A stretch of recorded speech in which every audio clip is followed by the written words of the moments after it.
Inilah Injil suci menurut Lukas. Dimuliakanlah Tuhan.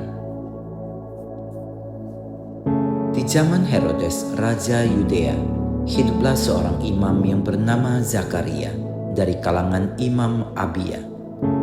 Istrinya juga berasal dari keturunan Harun, namanya Elisabet.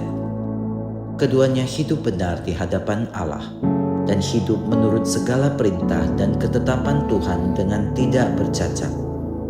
Tetapi mereka tidak mempunyai anak, sebab Elisabet mandul dan keduanya telah lanjut usia. Sekali peristiwa, waktu tiba giliran kelompoknya, Zakaria melakukan tugas sebagai imam di hadapan Allah.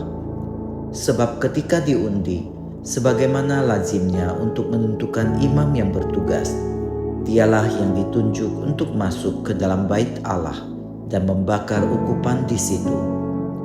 Pada saat pembakaran ukupan itu, seluruh umat berkumpul di luar dan sembahyang. Maka tampaklah kepada Zakaria seorang malaikat Tuhan berdiri di sebelah kanan mezbah pembakaran ukupan. Melihat kejadian itu, Zakaria terkejut dan menjadi takut. Tetapi malaikat itu berkata kepadanya, "Jangan takut, hai Zakaria, sebab doamu telah dikabulkan. Elisabet istrimu akan melahirkan seorang anak laki-laki bagimu, dan haruslah engkau menamai dia Yohanes.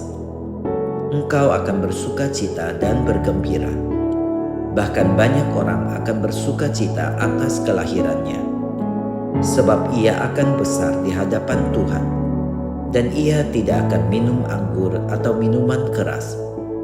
Ia akan penuh dengan Roh Kudus mulai dari rahim ibunya.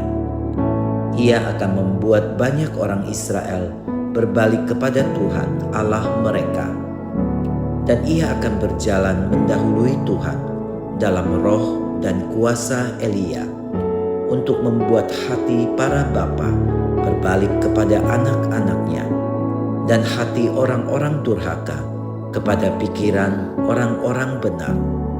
Dengan demikian, ia menyiapkan suatu umat yang layak bagi Tuhan."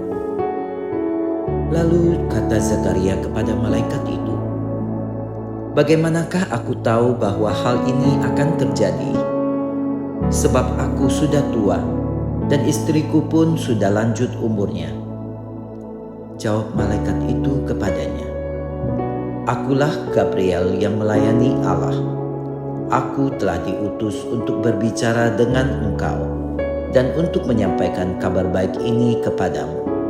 Sesungguhnya engkau akan menjadi bisu dan tidak dapat berkata-kata sampai kepada hari semuanya itu terjadi, karena engkau tidak percaya akan perkataanku, yang pada waktunya akan terbukti kebenarannya." Sementara itu orang banyak menanti-nantikan Zakaria. Mereka begitu heran bahwa ia begitu lama berada dalam bait suci. Ketika ia keluar dan tidak dapat berkata-kata kepada mereka, mengertilah mereka bahwa ia telah melihat suatu penglihatan di dalam bait suci. Lalu Zakaria memberi isyarat kepada mereka, sebab ia tetap bisu. Ketika selesai masa tugasnya, ia pulang ke rumah. Tak lama kemudian mengandunglah Elisabet istrinya, dan selama 5 bulan ia tidak menampakkan diri. Katanya, "Inilah suatu perbuatan Tuhan bagiku.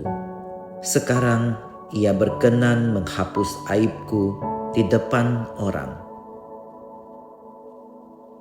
Demikianlah sabda Tuhan. Terpujilah Kristus.